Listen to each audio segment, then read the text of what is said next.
China మళ్ళీ అతి తెలివితేటలు ప్రదర్శించింది. అరుణాచల్ ప్రదేశ్ తమదేనంటూ మరోసారి ప్రకటించుకొచ్చింది. జాంగ్నాన్ చైనా భూభాగం, అరుణాచల్ ప్రదేశ్గా భారత్ చెప్పుకుంటున్న ప్రాంతాన్ని మేమేనాడు గుర్తించలేదని చైనా విదేశాంగ శాఖ ప్రతినిధి గువో జియాకున్ మంగళవారం స్పష్టం చేశారు. అరుణాచల్ ప్రదేశ్ని చైనా జాంగ్నాన్ అని పిలుస్తోంది. భారత భూభాగంలోని ప్రదేశాలకు చైనా తనకు ఇష్టం వచ్చినట్టుగా ఊహాజనిత పేర్లు పెట్టడాన్ని నిర్ద్వందంగా ఖండిస్తున్నామంటూ విదేశీ వ్యవహారాల శాఖ అధికార ప్రతినిధి రణధీర్ జైస్వాల్ అంతకుముందు చేసిన ప్రకటన మీద స్పందిస్తూ చైనా ప్రతినిధి మాట్లాడినారు.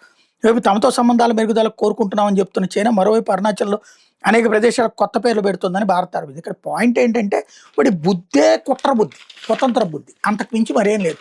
లేకపోతే ఏ బుర్ర తక్కువ దద్దమ్మైనా మనం పరిపాలిస్తుంటే మన ముఖ్యమంత్రి అక్కడ ప్రజల చేత ఎన్నికైనడు ఉంటే నాదే నాదే అన్నాడు పేరు పెట్టుకుంటే, ఇప్పుడు చైనాకి మనం పేరు పెట్టుకుందాం మనది, దాన్ని చైనీయం అనిను లేకపోతే చైనా రాజస్థాన్ టైప్లో చైనా స్థానం పెడతాం, ఇచ్చేస్తాడు మనకి.